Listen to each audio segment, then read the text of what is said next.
Sa bayan ng Daram, sa Samar, may maliit na isla na umaakit sa mga turista.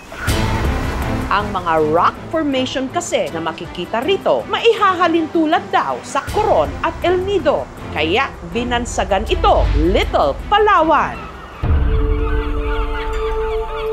Nakakaengkanto raw talaga ang ganda ng Kandiwata Rock Formation.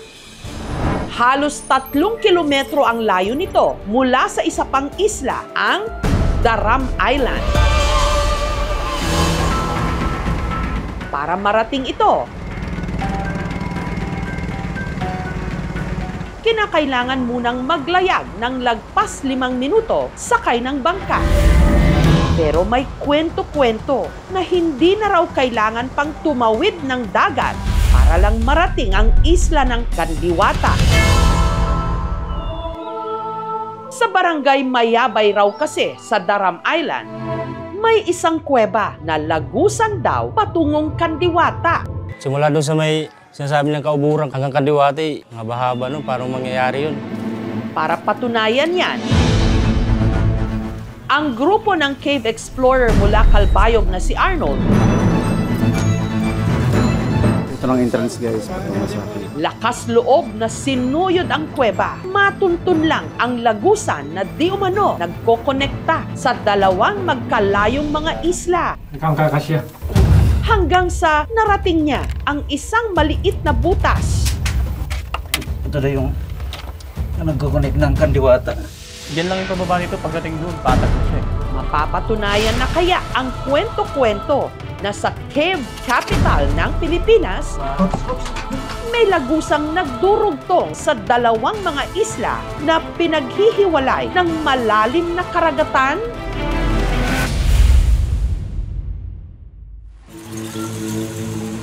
Taong 2021, nung naimbitahan si Arnold na magsagawa ng cave exploration sa Daram Island. Dito raw niya unang narinig ang tungkol sa misteryosong lagusan. Na-excite ako doon kasi kakaiba to. Ang nagsisilbi raw pinto, ang bukana ng kuwebang ito sa barangay Mayabay, na ang kabilang dulo raw di umano nakadugtong sa kuwebang ito sa Kandiwata Rock Formation. Ang distansya sa pagitan ng dalawa nasa halos 3 kilometro na napapagitnaan pa ng dagat. Napag-isip-isip ko rin na medyo malayo po yung kinaroroonan ng kuweba. Para sa akin, imposible siya. Nagdadalawang isip man, itinuloy pa rin ni Arnold ang expedition. Nung malapit na kami sa kuweba, medyo kinakabahan ako pero mas excited ako kasi gusto kong makita yung sinasabi nilang lagusan. Ang daan sa lagusan, pahirapan. Sir, exit dili, sir! Oray na. Gayunman, tunay raw na nakamamangha ang madadaanan ditong rock formations. Shark tip, stalactite formation here in Daram Samar Cave. Maya-maya pa, narating na nila ang kanilang sadya. Ang maliit na butas na ito, si Arnold ang unang pumasok. Kakasya. Ito na yung nagko-connect ng Kandiwata. Hindi pa man ako nakakalayo, parang nagsusupokit na ako. Hanggang sa Hindi kaya. Hindi rin ako natuloy dahil mayroon siyang mga palatandaan na wala ng cave system na malalim sa kabila. pati si Jason, ang mag-anak mismo nung may-ari, bigo rin daw na mapasok noon ang butas. Sinubukan namin bumaba. Hindi na kami tumuloy kasi delikado rin, baka umulan na malakas. Imposible talaga na may lagusan papunta ng Kandiwata. Pero pinabulaanan ito ng mga tiga-barangay Mayabay. Totoo raw ang lagusan at ang tangi lang daw nakakapasok rito, mga albularyo. Katunayan, ang ilan sa mga di umano nakalusot pa Kandiwata, nakasulat ang mga pangalan sa mga bato sa bukana ng kuweba. Aron makita sa mga tao nga sila nakasuod rin. Ang unang nakadaan daw sa lagusan na nagkokonekta sa dalawang mga isla, nagngangalang Aong. Mungkin ang una nga nakasuod rin. Sukad pa sa kabata ko. At dahil wala pang opisyal na pangalan ng kuweba, sa kanya muna isinunod ang pangalan nito, Aong Cave.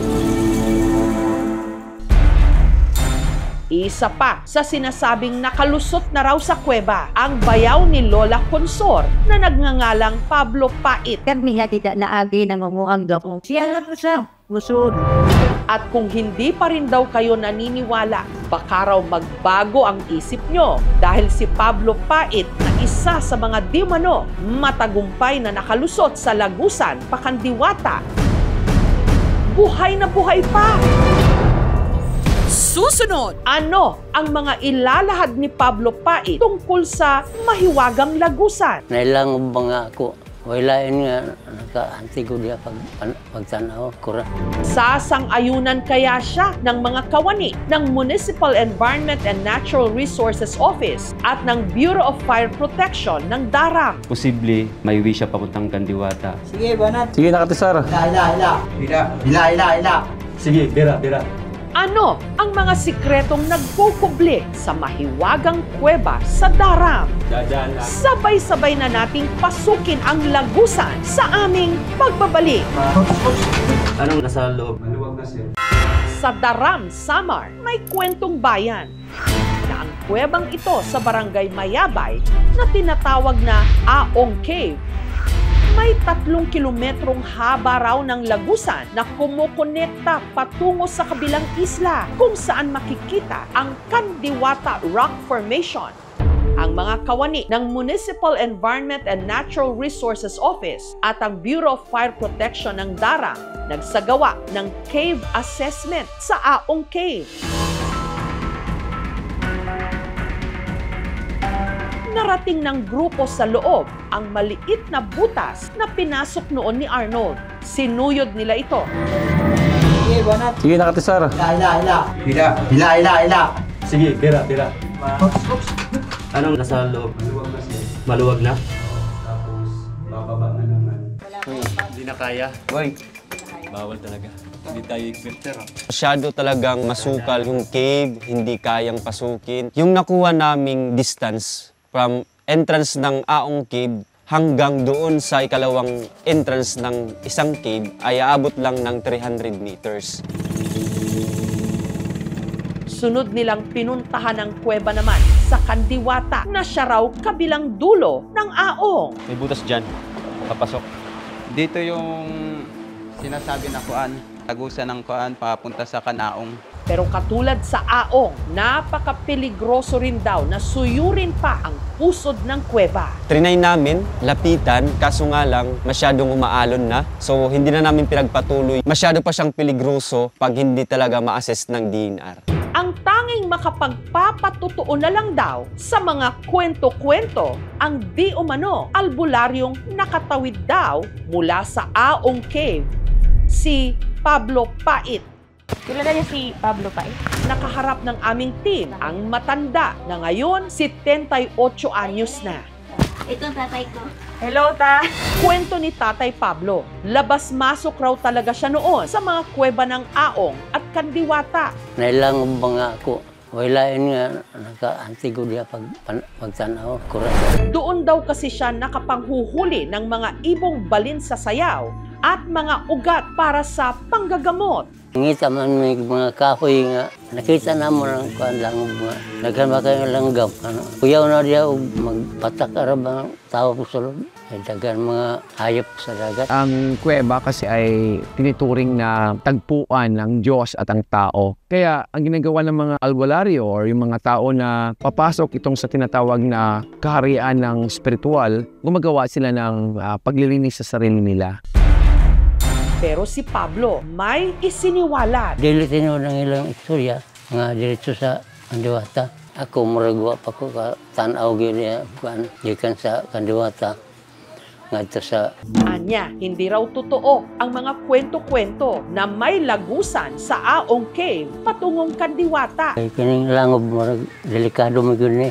Gawas na lang ko. Imposible talagang merong Lagusan from Aong Cave to Kandiwata. Undiscovered pa tong cave na to. So, hindi pa to nasali sa list ng DNR for inventory and for assessment. Punta muna kami ng Barangay Mayabay, makipag-coordinate kami sa mga barangay official doon na ipagbawal muna pasukin yung kuweba kasi napakadelikado lalo na't wala pa tayong mga kagamitan sa pagpasok sa cave.